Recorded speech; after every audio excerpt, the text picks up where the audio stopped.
मालिक की प्यारी संगत, नमस्कार। आप सभी से मुझे कुछ चंद बातें करनी हैं। कभी हमने सोचा है कि हम चाह कर भी भक्ति क्यों नहीं कर पा रहे? कभी हमने विचार किया है कि हमारा कदम परमात्मा की तरफ क्यों नहीं जा रहा? जब हम जीवन में इस खोज को करते हैं कि हम क्यों नहीं कर पा रहे, क्यों नहीं बैठ पा रहे, क्यों हम अंतर में नहीं जा पा रहे, क्यों हम मालिक के वचनों पर अमल नहीं कर पा रहे, ये सब विचार करने योग्य बातें हैं। मगर हम देखते हैं कि कोशिश तो बहुत कर रहे हैं, मगर निभा नहीं पा रहे। भाई, दिन में 24 घंटे हैं। उस 24 घंटे में अधिक समय हम जिसको देंगे उसी का प्रभाव हम पर अधिक होगा। जैसे हम निंदा चुगलियों को समय तो नहीं दे रहे, अपने व्यापार पर इतनी चिंता तो व्यक्त नहीं कर रहे, अपने बाल बच्चों के विषय में तो इतना ज़्यादा नहीं सोच रहे, या परमात्मा से हमें मिलाप कैसे करना है इसके विषय में हम सोच रहे हैं। यही सोच, यही चिंतन हमारे हृदय पर अपनी छाप छोड़ती है। हम संतों और महात्माओं को जब सुनते हैं तो हमें ऐसा लगता है कि वो तो बिना किए ही सब कुछ पा गए, मगर ऐसा कुछ नहीं। उन्होंने अपने महात्माओं, अपने गुरुओं के वचनों को कैसे निभाया। माता मीराबाई का उदाहरण ले लीजिए। मेवाड़ की रानी थी, ऊंचे खानदान, ऊंची जात से भी आती थी। उनके गुरु कौन थे? विचार करो। कितना उन्होंने सहा, विचार करो। उसके बाद भी उन्होंने अपने गुरु के वचनों को सर मत्थे रखा। ऐसा नहीं था कि उन्होंने अपने परिवार को ज़्यादा तवज्जो दी और संतों को कम। उन्होंने संतों को ज़्यादा तवज्जो दी। आज हम उनको बड़े अच्छे से जानते हैं। गुरु अमरदास जी का ले लो, कितने समय तक, किस अवस्था में, किस उम्र में अपने सतगुरु की सेवा करते थे। कितनी दूर से पानी लाकर अपने सतगुरु को स्नान कराते थे। कितना दृढ़ निश्चय करते थे। वो भजन बंदगी भी करते थे। भाई मंद का ले लो, गोस्वामी तुलसीदास जी महाराज का ले लो। इस दुनिया में किसी को भी मुफ्त में कुछ नहीं मिलता, तो फिर भक्ति कैसे मुफ्त में मिल जाएगी? भक्ति को कैसे पा सकते हैं हम मुफ्त में? भाई, हमें पता है कि अगला श्वास आना है कि नहीं आना। हमें मालूम है कि हमारी जिंदगी अभी और कितनी बाकी है। फिर हम इतने सहज में कैसे हैं? किसका इंतजार कर रहे हैं? कल पर क्यों डाल रहे हैं? कबीर साहब की वाणी है, काल करे सो आज कर, आज करे सो अब, पल में परलय होएगी फिर करेगा कब। कि भाई, परलय, आप मरे, जग परलय भाई। अगर ये शरीर छूट गया फिर मौका नहीं मिलेगा। आज मौका है, अभी मौका है, मगर मन इतना मलिन हुआ पड़ा है निंदाओं में, चुगलियों में, दुनिया की चाहतों में, जातियों में, धर्मों में। फिर कैसे परमात्मा को पाओगे भाई? फिर कैसे उस परमात्मा के प्रिय बनेंगे?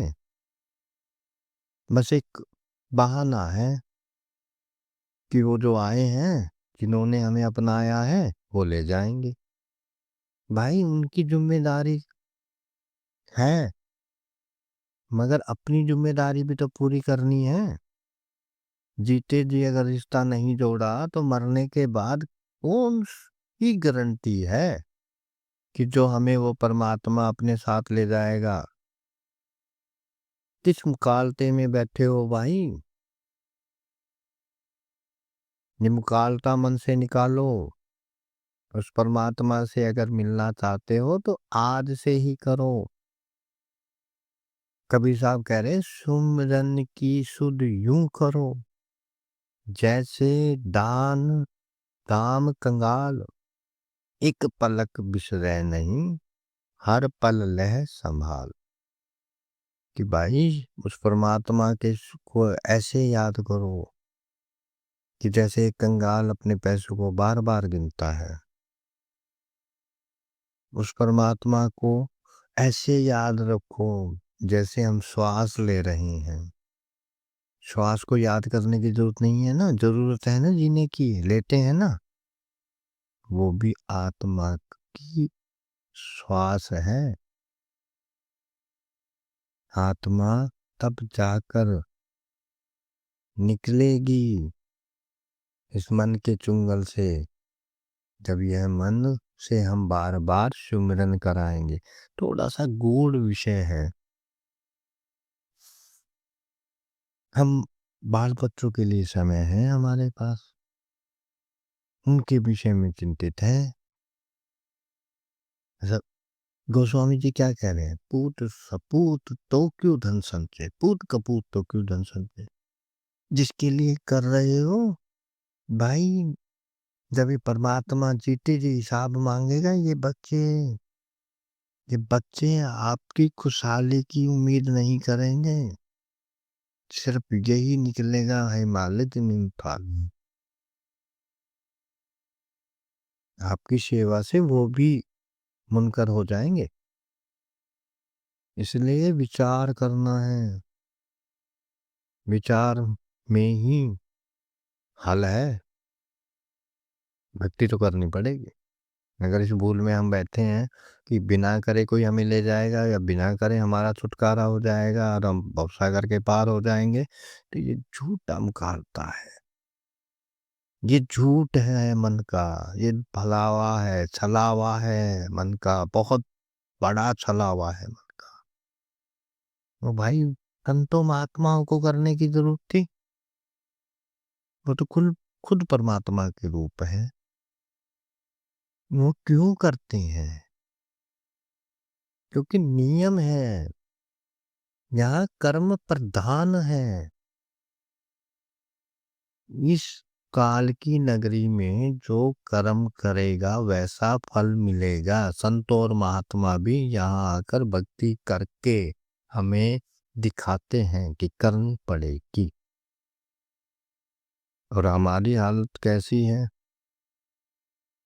अब भक्ति का सच्चा फल चाहिए तो सिमरन सिमरन सिमरन।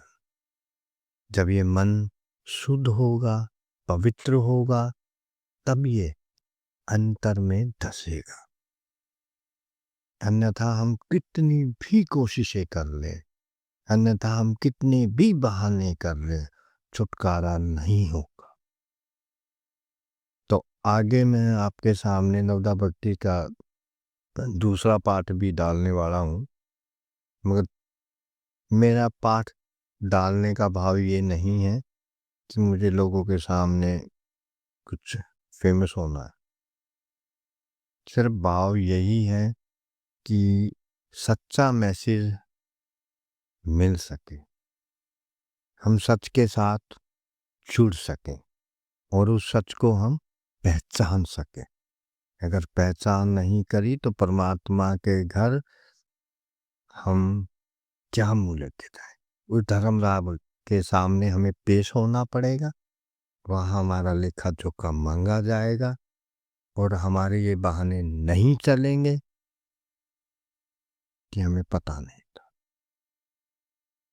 84 में जाना पड़ेगा, कर्मों के अनुसार जो हमारे कर्म होंगे भुगतान देना पड़ेगा। इसलिए प्लीज, संत महात्मा हमें यही समझाते हैं, करो भाई, कल का इंतजार नहीं करना, आज से करो। और माल आज ये युग तो इतना प्यारा युग है कि बहुत बहुत दया मेहर लेके आए हैं। हमारी थोड़ी सी करनी हमें भवसागर के पार ले जाएगी। पिछले युगों में तो हजारों साल करना पड़ता था। इस युग में तो सिर्फ मन को शुद्ध करके, सिर्फ इस मन को शुद्ध करना है। इसे बाल बच्चों में, मेरा कहने का भाव ये भी नहीं है कि अपनी जिम्मेदारियों से मुंह फेरना है, लेकिन हमारी सच्ची जिम्मेदारी क्या है इस पर विचार करना। बस मुझे यहीं आज्ञा दीजिए, मैं अपनी वाणी को यहीं विराम दूंगा। अगला नवदा भक्ति लेकर ही आपके सामने पेश होऊंगा, परंतु इस पर विचार करें और कमेंट करके बताएं।